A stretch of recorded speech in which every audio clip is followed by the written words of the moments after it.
I want to make it clear that I live a very ordinary life. I don't use drugs or drink alcohol, so what I experienced on Thanksgiving night last year was absolutely real. I live near the edge of a small rural town, where many of my friends have homes that can only be reached by narrow country roads.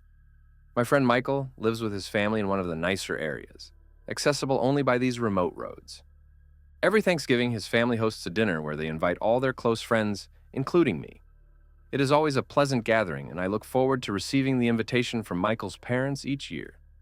The weather in our region can be unpredictable in autumn, and it turned particularly cold a few days before Thanksgiving.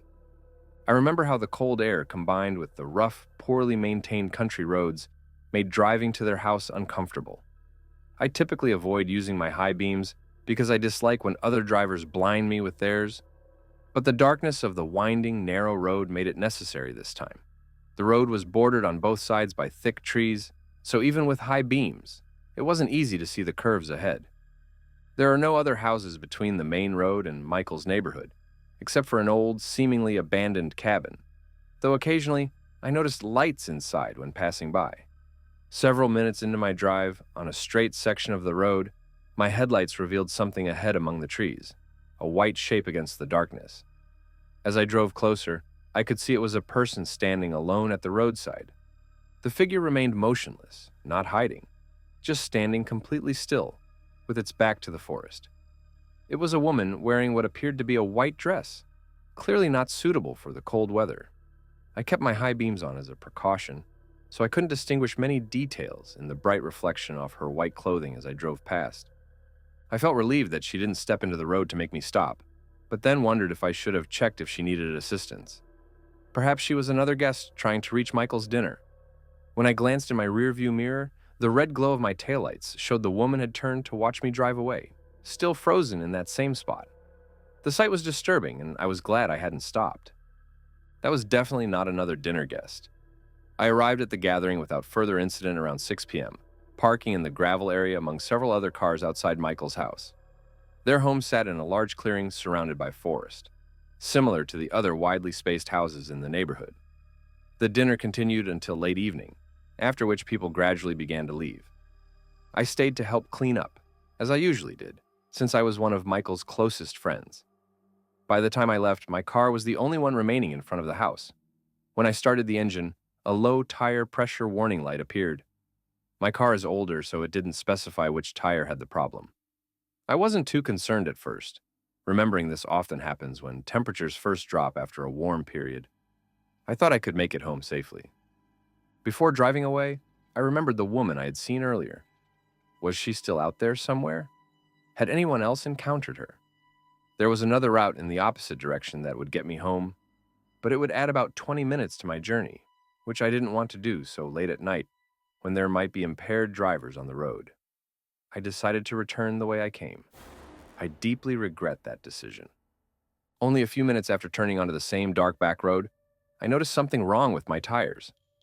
I could hear it, the sound of metal scraping against the pavement.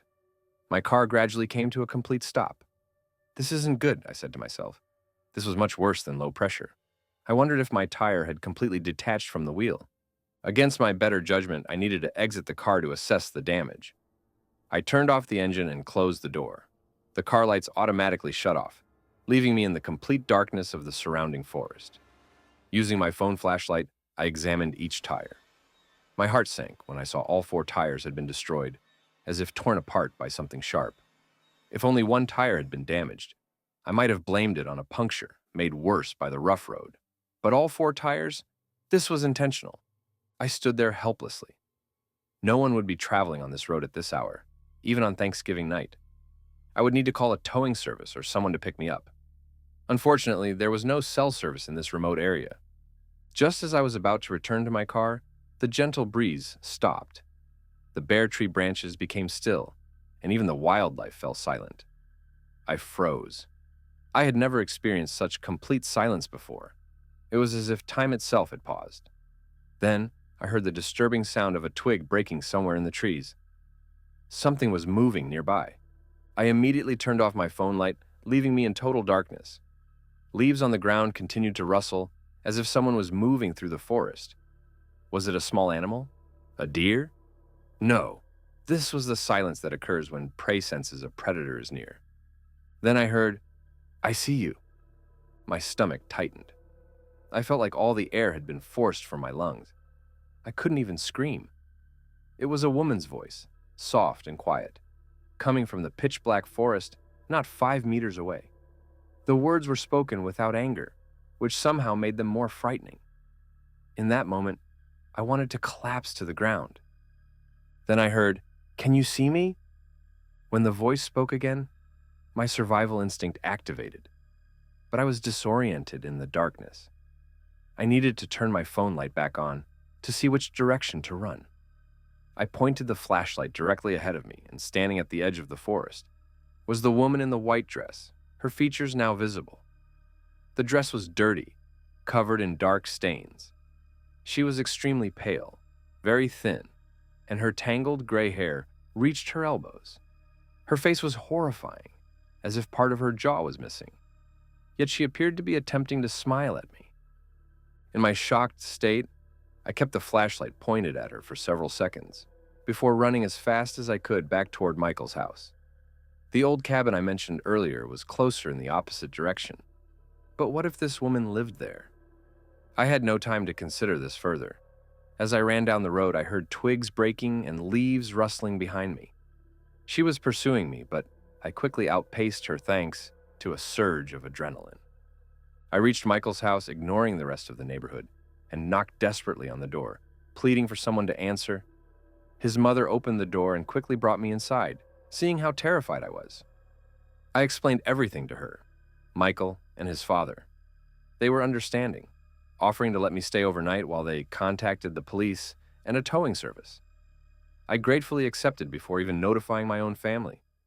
The police said they would search the area around the road that night, and that I could retrieve my car and provide a statement the next day. All I wanted was to put the experience behind me and sleep in the guest room. But I soon discovered the night wasn't over.